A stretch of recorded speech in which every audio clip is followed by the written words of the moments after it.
Look, let the business dictate the loyalty. Bottom line. What's happening?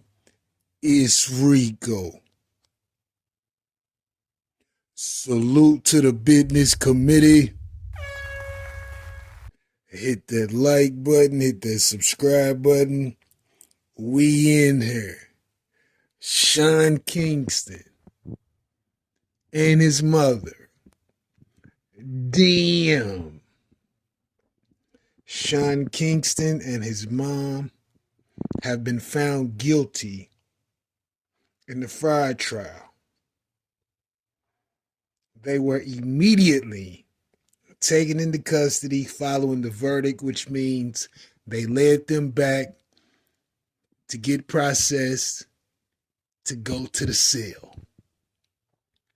Prosecutors claim they worked as a pair together to obtain expensive items like Cadillac Escalade, luxury jewelry, high-end watches, massive TV systems, etc., without paying for them. The purchases were facilitated through the use of wire transfer confirmations presented to the sellers as proof of payment. A text message presented during the trial states, "I told you to make a fake receipt," Sean Kingston wrote. "So it looks like the transfer will be there in a couple of days." What do I always say? Those phone records will get you every time. Damn. It's a bad situation, and you don't want to say the apple doesn't fall far from the tree, but what do we have? And the reality is that Sean Kingston got a taste of that lifestyle. Because you got to remember, I remember when I first heard of Sean Kingston, I'm like, how did he even get a check to get signed? But I believe, and I could be wrong, a gentleman by the name of J.R. Rodham found Sean Kingston online. I don't know what social media platform was popping at the time. It could have been MySpace. This was like 2006 or 7, so I'm not sure where they found him. It could have been the end of MySpace running into Facebook, but he found him online, created the label Beluga Heights. He was the first artist. I remember hearing Sean Kingston, and I'm like, this shit is trash. It was garbage.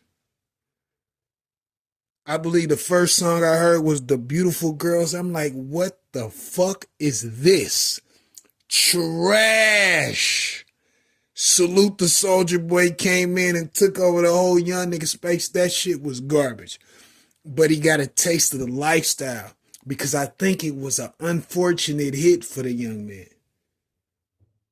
So he got exposure, he got money, he got checks, he had to perform that bullshit. So it was working for him. But I don't think nothing else worked after that. But he got a taste of that lifestyle. He never wanted to go back. That's why he wanted to stay close to Justin Bieber. You remember he was super cool with Justin at one point? He was probably using his relationship, his name, to forge other shit too, allegedly. Not forge, but to let him know that I'm still in this business. I'm still making plenty of money. Look, this is my buddy. I might be able to plug you into him through the relationship I got with him. I'm sure he used all of those components to get whatever he needed to get. But see, this is the fucked up part. This is the fucked up part. I'm sure Sean Kingston got a dad. We don't hear nothing about the dad within this equation.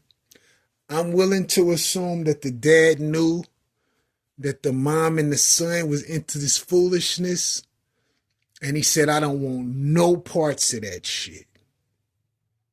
And even worse for the mom, if you knew you been doing this shit and you got caught up doing this shit before, why would you advise your son to do the same thing?